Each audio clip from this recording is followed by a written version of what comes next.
कहानी शुरू होती है एक ऐसी जगह से जहां बर्फ ने सब कुछ ढक रखा है। साइंटिस्ट आर्कटिक के ठिठुरते जाड़ इलाकों में बर्फ को तोड़ते हुए आगे बढ़ रहे थे। ठंड इतनी तेज कि जैसे हड्डियां जम रही हों। चारों ओर बर्फ की चादर बिछी हुई, मगर हवा में एक अजीब खामोशी घिरी हुई। अचानक उनकी नजर बर्फ के नीचे कोई धातु सी चीज पड़ी दिखाई दी। थोड़ा थोड़ा करके जैसे ही वो बर्फ हटाता है, सबकी आंखें पता नहीं क्यों डर कर खुली रह जाती हैं। एक आम चीज नहीं थी वो था पुराना हवाई जहाज।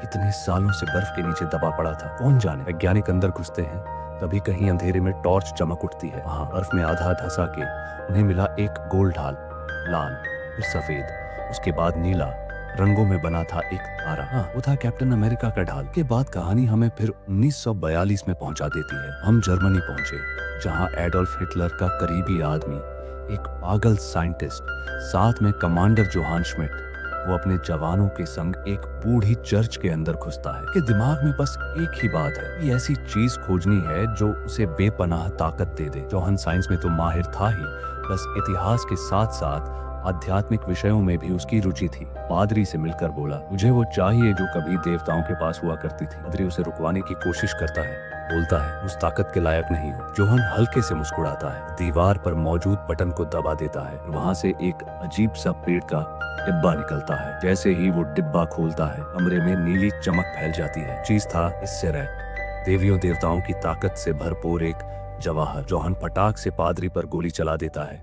फिर इससे रैट लेकर वहां से निकल जाता है। कहानी एक साल आगे कूदती है, सन 1943 में। कमजोर और बीमार दिखने वाला लड़का अपने संकरे कमरे में बैठा बैठा सोच रहा होता है। वो है स्टीव रॉजर।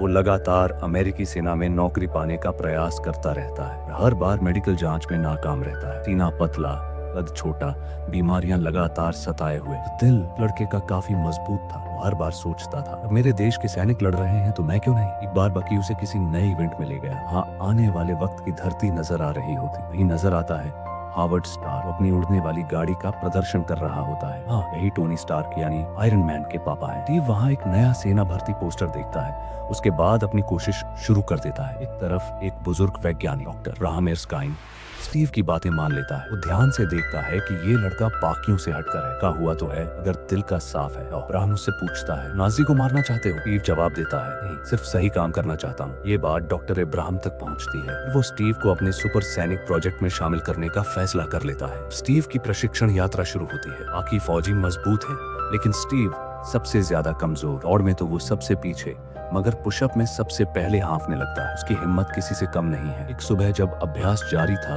एक ग्रेनेड मारा जाता है। अब तुरंत भाग पड़ते हैं, लेकिन स्टीव तेजी से उस पर झपटता है, दोस्तों की जान बचाने के लिए। इस पल में सच सामने आता है, न सिर्फ ताकतवर शरीर बल्कि दिल से भी कसा हुआ इंसान है वो। डॉक्टर अब्राहम अब इस बात पर पूरा भरोसा करता है, यही असली सुपर सैनिक है। फिर वो दिन आता है, भी कभी सुबह सुबह सुपर सोल्जर एक्सपेरिमेंट का आगाज होता है। हावर्ड स्टार्क अपने मशीन को तैयार कर लेता है।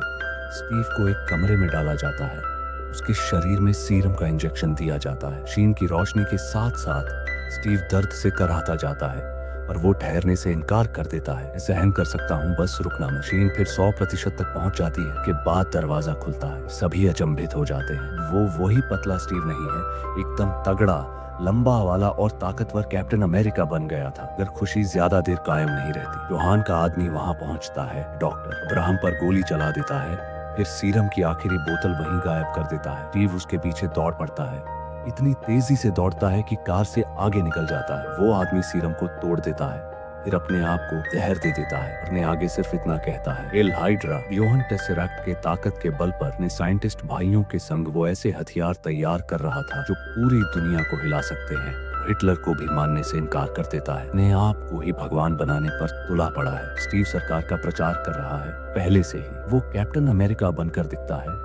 आम लोगों से युद्ध के बॉन्ड खरीदने की अपील करता है। भी उसकी मुद्रा में कुछ बात छिपी है। वो ये सब काम नहीं करना चाहता, बल्कि वो सच्ची जंग लड़ना चाहता है। एक दिन उसे पता चल जाता है कि बकी उसका साथी है।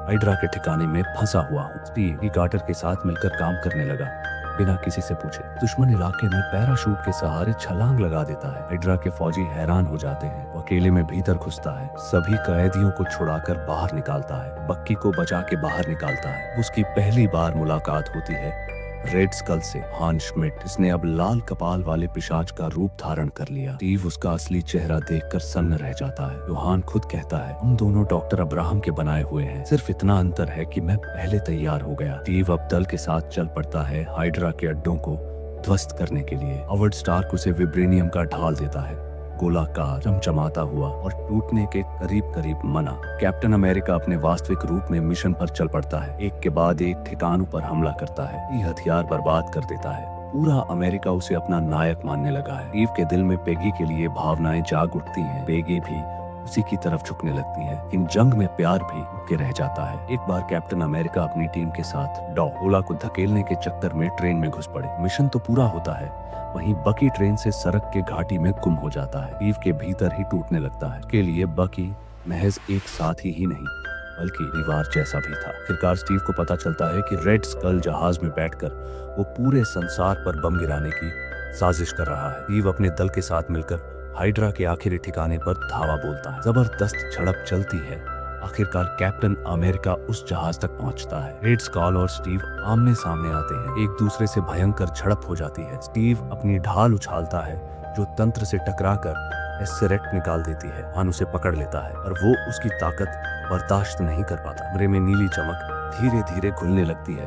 फिर कहीं एक क्रिया से वर्म होल का निर्माण होता है। लाल कपाल हमेशा के लिए गायब हो जाता है, जिसमें एसेरेक्ट नीचे गिर पड़ता है। स्टीव भी कोशिश करता है जहाज संभालने की।